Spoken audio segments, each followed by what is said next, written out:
پاکستان اس وقت ایک آتش فشاں کے دہانے پر کھڑا ہے۔ میری رائے میں اس کی بنیادی وجہ یہ ہے کہ ضیاء الحق کے دور کا بنا ہوا سوشل کنٹریکٹ 35 سال بعد ٹوٹ چکا ہے۔ اب حکمران اشرافیہ اور عوام کے درمیان میں کوئی بانڈ نہیں بچا، کوئی گلو نہیں بچی، اور رسی جو ان دونوں کو جوڑے ہوئے تھی وہ ٹوٹ چکی ہے۔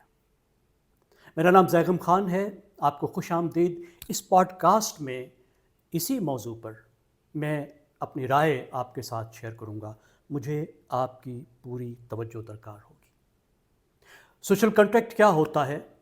سوشل کنٹریکٹ وہ فرضی معاہدہ ہے جو عوام اور ریاست کے درمیان میں ہوتا ہے کہ دونوں طرف کے کیا فرائض ہوں گے، کیا حقوق ہوں گے۔ اگر ہم پاکستان پر نظر ڈالیں تو پاکستان میں اس حوالے سے ہم تاریخ کو 3 حصوں میں تقسیم کر سکتے ہیں۔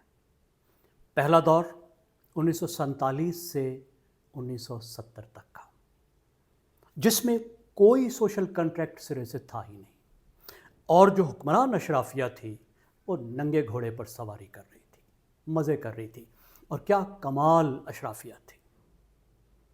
وہ سیاسی نمائندے جن کے پاکستان میں سرے سے حلقے ہی نہیں تھے، اور وہ ملک کے حکمران تھے، سیاسی حکمران تھے۔ وہ بیوروکریٹ جو انگریزوں کے منظور نظر تھے۔ میر جعفر کا پڑپوتا پاکستان کا سب سے تگڑا حکمران تھا۔ اسی طریقے سے دیگر بیوروکریٹ، وہ بزنس مین جو اسی دور میں پرمٹوں کی بنیاد پر اٹھے اور چھا گئے اور ارب پتی بن گئے۔ وہ 22 خاندان جن کی بات اس وقت کے وزیر خزانہ محبوب الحق نے کی۔ اب اس پر ریاکشن تو آنا تھا۔ 60 کی دہائی کے اخیر میں عوام اٹھ کھڑے ہوئے، مظاہرے ہوئے، جلوس ہوئے، ملک ان گورنیبل ہو گیا۔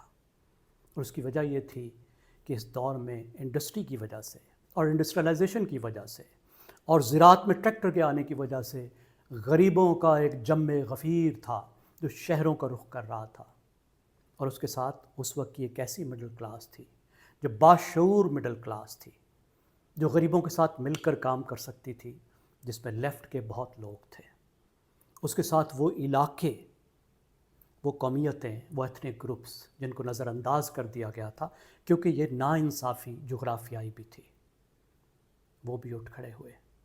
نتیجے میں ملک 2 حصوں میں تقسیم ہو گیا۔ بنگالیوں نے کہا ہم نے ساتھ نہیں رہنا، اور باقی پاکستان میں ایک نیا سوشل کنٹریکٹ وجود میں آیا، جس میں عوام کو بہت کچھ ملا، ایک نئی طاقت ملی، لیکن یہ سوشل کنٹریکٹ ضیاء الحق کے آنے کے بعد ٹوٹ گیا۔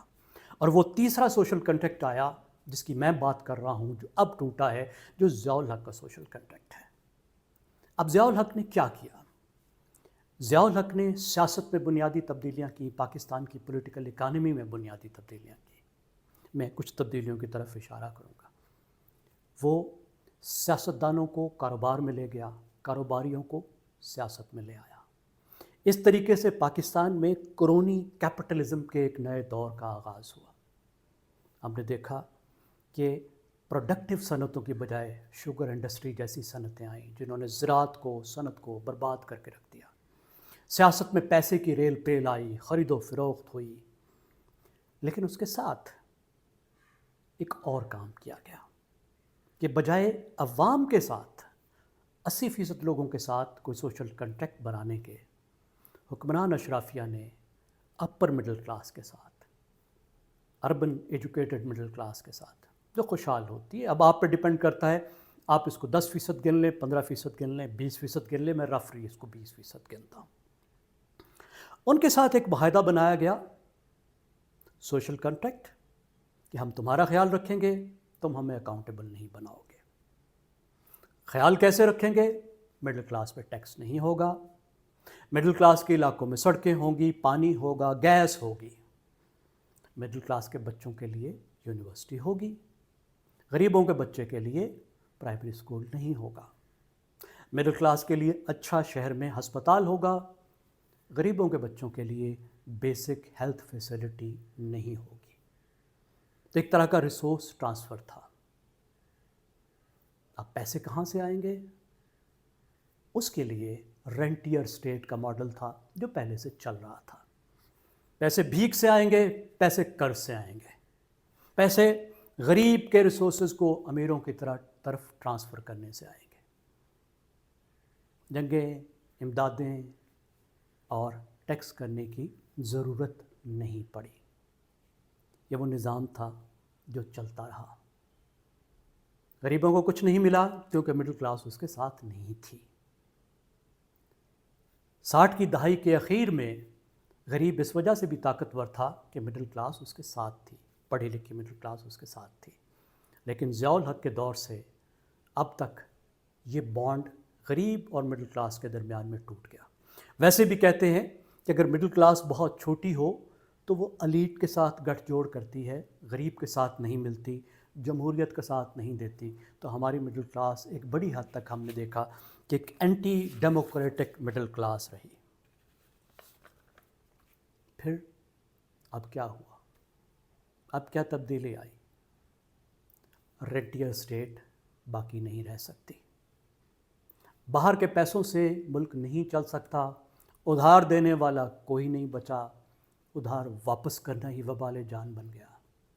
اب ریاست کو وسائل چاہیے اندر سے. وسائل کہاں سے آئیں گے؟ مڈل کلاس کو بھی ٹیکس کرنا ہے. یہ ایلیٹ اپنے آپ پر برڈن تو لینے کو تیار نہیں ہے، اور مڈل کلاس کو دینے کے لیے بھی اب کچھ نہیں بچا. حالت یہ ہو گئی ہے کہ کچھ بھی نہیں ہے جو اب اس ٹیکس کے بدلے میں یہ ایلیٹ مڈل کلاس کو دے سکے. اور مڈل کلاس ڈیمانڈنگ کلاس بن گئی ہے. ایک بڑی کلاس بن گئی ہے جو چھوٹی ہو رہی ہے. 1.5-2 کروڑ مڈل کلاس کے لوگ پچھلے 10 سال میں مڈل کلاس سے غربت میں گر چکے ہیں. اگرچہ وہ نسبتاً لوور مڈل کلاس کے لوگ تھے، لیکن وہ اثرات بڑی مڈل کلاس تک بھی پہنچے ہیں، جس کی امپورٹس، جس کو ڈالر کی قیمت کو کنٹرول کر کے سستا رکھا جاتا تھا، گاڑیاں سستی، امپورٹڈ چیزیں سستی، پیٹرول سستے، اب وہ سستا نہیں رکھا جا سکتا. کنزمپشن مڈل کلاس کے لیے مہنگی ہو گئی. مڈل کلاس کو جابز ملنے مشکل ہو گئے. سرکاری یونیورسٹیوں کی کوالٹی وہ نہیں بچی کہ مڈل کلاس اپنے بچے وہاں پڑھا سکے. سرکاری ہسپتالوں کی وہ کوالٹی نہیں بچی کہ مڈل کلاس وہاں جا کے اپنا علاج کرا سکے. تو اس نے اپنا تمام خیال خود رکھنا ہے، لیکن سرکار کہتی ہے کہ آدھی تنخواہ مجھے دے دو. تو آپ دیکھ رہے ہیں کہ وہ رسی ٹوٹ گئی. مڈل کلاس سے لینا چاہتے ہیں، مڈل کلاس کو دینے کے لیے کچھ نہیں. جبکہ دوسری طرف جو ورکنگ کلاس ہے تو اس کے پاس تو پہلے بھی کچھ نہیں تھا، اب بھی نہیں ہے، لیکن پہلے کچھ ان کے لیے امید تھی. امید کیا تھی؟ کہ کم از کم باہر جانے کے دروازے ان کے لیے کھلے ہوئے تھے. اس عرصے میں گلف میں جا کر جو واحد چیز جس سے غریب غربت سے نکلتا رہا وہ دبئی چلو تھا، یا ایک حد تک لندن چلو تھا کہ سب کچھ بیچ دیا تو چلو مغرب کی طرف بھاگ جاؤ. اب وہ بھی ممکن نہیں رہا. وہاں کی اکانومیز بھی چینج ہو رہی ہیں. وہاں پہ ہمارے غریب کو ایبزارب کرنے کی، لینے کی صلاحیت کم سے کم ہو رہی ہے. دوسری طرف مڈل کلاس کی ایسپریشنز ہیں، اقتدار میں حصہ چاہتی ہے، حکمرانوں میں حصہ چاہتی ہے، اور ایلیٹ اپنے پرانے طریقوں پر چلنا چاہتی ہے. ابھی تک اس طریقے سے انجینئرنگ چاہتی ہے جو انجینئرنگ اب ممکن نہیں رہی. تو گوئنگ فارورڈ کیا سچویشن ہے؟ گوئنگ فارورڈ اب ایک نیا سوشل کنٹریکٹ چاہیے، کیونکہ ملک، حکومتیں، ریاستیں لیجیٹیمیسی پر چلتی ہیں. ساکھ چاہیے، اور ساکھ موجود نہیں ہے کیونکہ سوشل کنٹریکٹ موجود نہیں ہے. تو کیا ہماری رولنگ ایلیٹ، ہماری حکمران اشرافیہ، اور پھر میں ایک بار وضاحت کر دوں، حکمران اشرافیہ میں کس کو سمجھتا ہوں؟ ریاستی اشرافیہ، سرکار سے تنخواہ لینے والی اشرافیہ، سیاسی اشرافیہ، اور وہ بزنس مین جو کاروبار اور سرکار کے بیچ میں ہے، جس کا گہرا تعلق ہوتا ہے سرکار کے ساتھ. تو یہ پار ایلیٹ ہے کیونکہ پالیسی سازی میں، حکومت میں ان کا دخل ہوتا ہے، اور ان کا مقدر حکومت کے ساتھ جڑا ہوتا ہے. تو پار ایلیٹ کے پاس کیا اتنی امیجینیشن ہے کہ سمجھ سکے کہ پاکستان کس بحران پر آ گیا ہے، کہاں پر آ گیا ہے، اور کس طریقے سے واپس ڈرائنگ بورڈ پر جا کر ایک نیا سوشل کنٹریکٹ کرنے کی ضرورت ہے جو اصلی سوشل کنٹریکٹ ہو، جو پاکستان کے تمام عوام کے ساتھ ہو، کیونکہ اب صرف مڈل کلاس کے ساتھ سوشل کنٹریکٹ نہیں کیا جا سکتا۔ کیا انہیں اندازہ ہے کہ 50 سال کے بعد، یعنی 60 کی دہائی کی اخیر کے بعد، اب دوبارہ مڈل کلاس اور ورکنگ کلاس کی ایسپریشنز مل چکی ہیں، پولیٹیکل ایسپریشنز مل چکی ہیں، وہ اکٹھے ہو چکے ہیں، اور کوئی ایک چنگاری بہت بڑا مسئلہ کریٹ کر سکتی ہے۔ مجھے نہیں لگتا کہ پاکستان کی اشرافیہ میں، رولنگ ایلیٹ میں اس چیز کی فہم ہے کہ معاشرہ کس طرف جا رہا ہے، پاکستان کس طرف جا رہا ہے، پاکستان کی حکومت کو، ریاست کو کس طرح کے خطرات ہیں۔ کاش کہ ان کو اس بات کی سمجھ آ جائے۔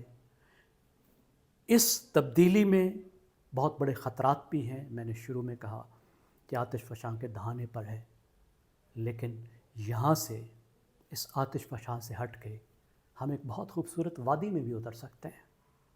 اگر ایک ٹھیک سوشل کنٹریکٹ بنایا جائے تو پاکستان میں ایک نئی صبح کی آغاز بھی ہو سکتا ہے۔ تو لیٹس کیپس آر ہوپ اپ۔ ہمارا کام یہ ہے کہ ہم ڈیمانڈ کریں، عوام کی طرف سے اس بات کو ڈیمانڈ کریں کہ ہمیں ایک بہتر پاکستان چاہیے، پارٹیسپیٹری پاکستان چاہیے، ایسا پاکستان چاہیے جو 25 کروڑ لوگوں کا پاکستان ہو، جو ان سب کے حقوق کا نگہبان ہو۔ آپ کا بہت شکریہ اس پوڈ کاسٹ کو جوائن کرنے کا۔ اگر آپ کو میری گفتگو پسند آتی ہے تو اس پوڈ کاسٹ کو ضرور آپ لائک کریں، سبسکرائب کریں اور بیل آئیکن بھی پریس کریں۔